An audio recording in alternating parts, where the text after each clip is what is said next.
Guys, good morning. Magandang umaga.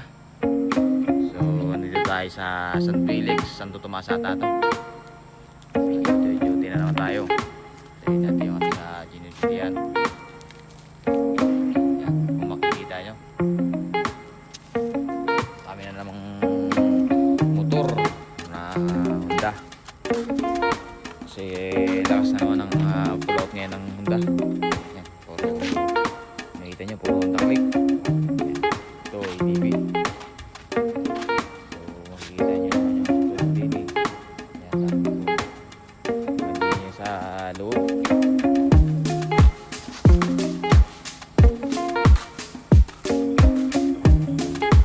Yung araw ay tayo dumuti kasi reliever tayo.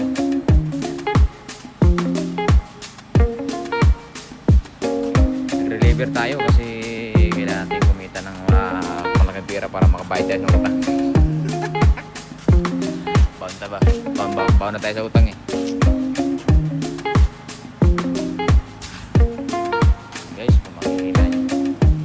Yan. Mga motor na ito puro to Honda. Puro to Honda. Yan. Sa lahat ng unit ng Honda. Alis na dito yung lower units lang. Yan. Ang sabi niya, tulog.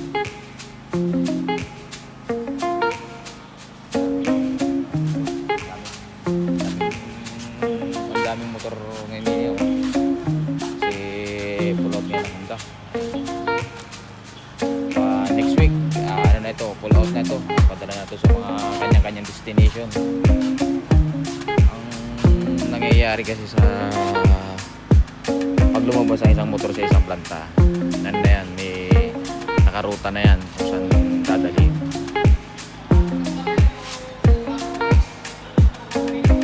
Dito may mag-o-office din eh.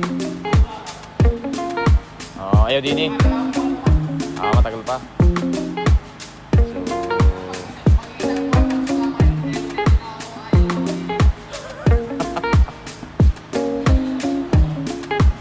So yun, nag-aano yung ating kasama kasi sabi niya, kagabi kasi, mag-isa lang siya kasi rin eh. Kaya ang sabi niya, hindi siya mamamatay sa mga tao dito sa paligid. Mamamatay siya sa takot. Eh, kala ko ba naman mag-isa lang siya rin sa warehouse na rin. Kahit naman sino, matatakot talaga rin. Kalat buong gabi. Ngayon kasi masarap yung motor din kasi araw. Yan. Kasi alam nyo naman pag araw. Alam nyo naman yung mga ano dito. Itawagan na natin multo para madali na lang. Ayan. Eh, sa gabi kasi sobrang dilim din eh.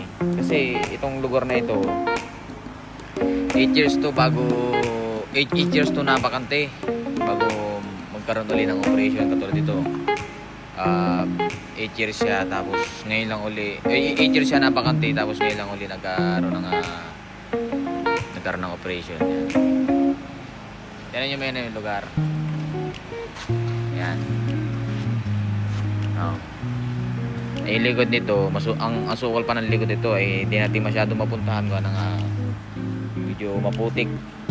Hindi man tayo nakabuta. Ayan, likod na yan ang likod.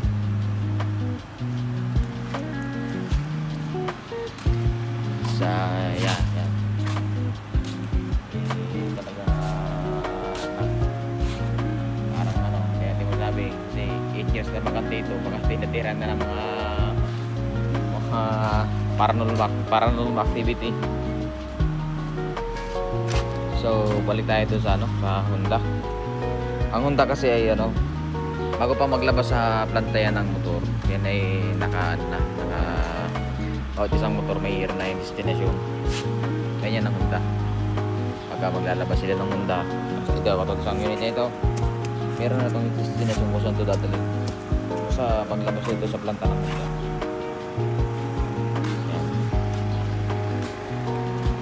Ayan ang Honda.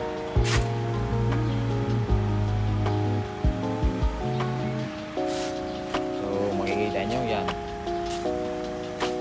Siguro bumibilang ito na sa, hindi ko alam, parang 2,000 ata.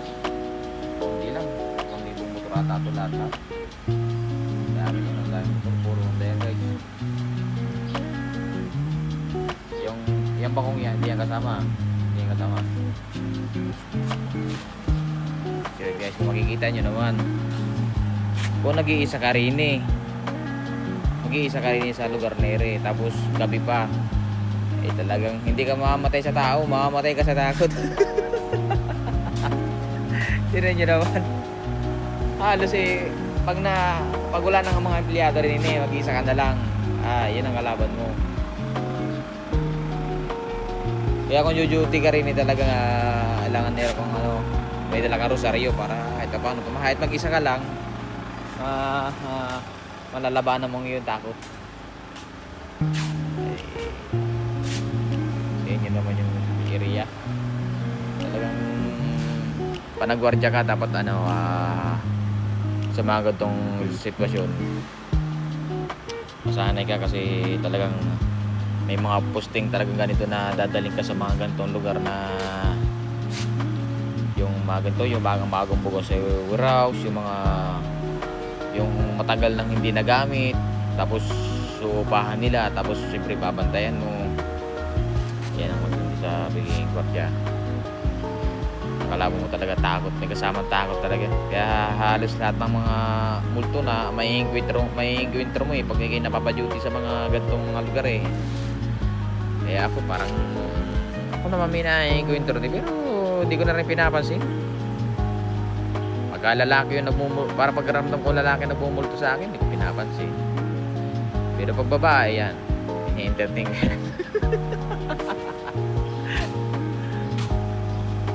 Joke lang.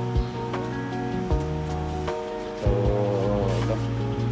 ito mga tanga ito. At ito, ang Honda Beat kasi, ito Honda Beat to ang parang, parang ang purpose ito, parang pambabae kasi itong Honda Beat Pambabae motor to Yan. Palagay ko lang sa Honda Beat, parang nakapapala siya sa pambabae. Bagay siya sa mga lady rider Honda Beat. Tapos itong Honda Click naman, bagay ito sa ating mga ano yan? Kanina yan? Ayun pala kala ko Neo PM nadama siya paglaba. Tapon muna, madumi na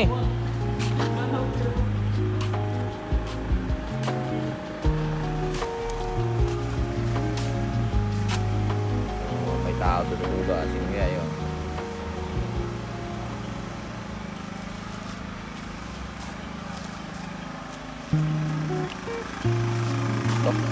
PCX 160. Siyempre kung ipiliin tayo PCX or ADB tayo siyempre. Dito tayo sa Pugi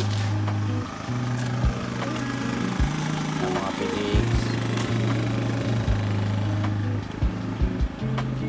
Medyo mababa na yung ating video, pero may time pa tayo para mag-ikot-ikot din para makita natin yung mga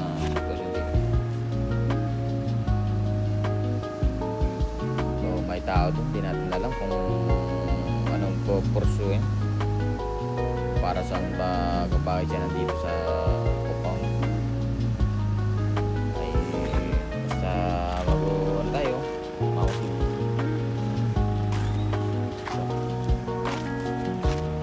Daming kasi sobrang daming pulot ng Honda. Wala na talagang yung mga warehouse talaga ay mga napupuno na. Wala nang ibang mapaglagay ng mga motor. Kaya yung iba talaga mapapalagay talaga sa labas kasi siyempre ang warehouse naman pansamantalang kandungan lang ng mga motor, pero pag napuno talaga wala mangyayari na mga nasa labas sila. Pero hindi naman ito basta-basta masisira kahit itong mabilyad o mainit. Nakadesign talaga sila para sa ganun sitwasyon, yung mula uminit yan. Ito naman ay nakadesign sa ganun, kaya hindi basta masisira ang mga sasakyan. Yun guys, patapos na ating video. Maraming salamat sa inyong panonood kahit paano.